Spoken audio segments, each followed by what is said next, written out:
വിഷാദ രോഗങ്ങളായിക്കോട്ടെ, ഉത്കണ്ഠകളായിക്കോട്ടെ, മാനസിക പിരിമുറുക്കങ്ങളായിക്കോട്ടെ, ഇതെല്ലാം ഇന്ന് നമ്മുടെ നിത്യേനയുള്ള ജീവിതത്തിൻ്റെ ഒരു ഭാഗമായി തന്നെ കഴിഞ്ഞിരിക്കുന്നു. നമ്മുടെ വീട്ടിൽ ഓമനിച്ച് ലാളിച്ച് വളർത്തുന്ന നമ്മുടെ ഓമന മൃഗങ്ങൾ ഏകാന്തതയ്ക്കും ഒറ്റപ്പെടലിനും ഉള്ള ഒരു പരിഹാരവും ആശ്വാസവുമാണ് പലപ്പോഴും. അരുമ മൃഗങ്ങൾ പലപ്പോഴും നമുക്ക് മക്കളെ പോലെ തന്നെയാണ്. അരുമ മൃഗങ്ങൾക്ക് ഭക്ഷണം കൊടുക്കുമ്പോൾ അത് നമ്മുടെ സ്വന്തം മക്കൾക്ക് നമ്മൾ ഭക്ഷണം കൊടുക്കുന്ന അതേ വൈകാരിക അനുഭൂതി നമുക്ക് അനുഭവിക്കാൻ സാധിക്കുന്നു എന്നുള്ളതാണ് ഇതിൻ്റെ അകത്ത് ഏറ്റവും പ്രധാനപ്പെട്ട ഒരു കാര്യം.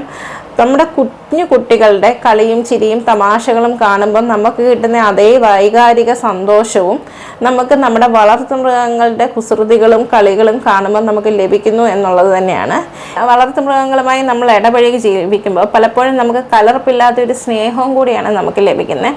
മനുഷ്യ ശരീരത്തിൽ ഉത്സാഹത്തിൻ്റെയും ഉന്മേഷത്തിൻ്റെയും അനുഭൂതിയുടെയും ഹോർമോൺ എന്ന് വിശേഷിപ്പിക്കപ്പെടുന്ന ഡോപ്പമൈൻ, സെറോട്ടോണിൻ, ഓക്സിറ്റോസിൻ പോലുള്ള ഹോർമോണുകളുടെ ഉൽപ്പാദനം ഒരു 6% വരെ കൂടുന്നതായിട്ട് കണ്ടുവരാറുണ്ട് ഈ അരുമ മൃഗങ്ങളുമായിട്ടുള്ള സാമീപ്യം.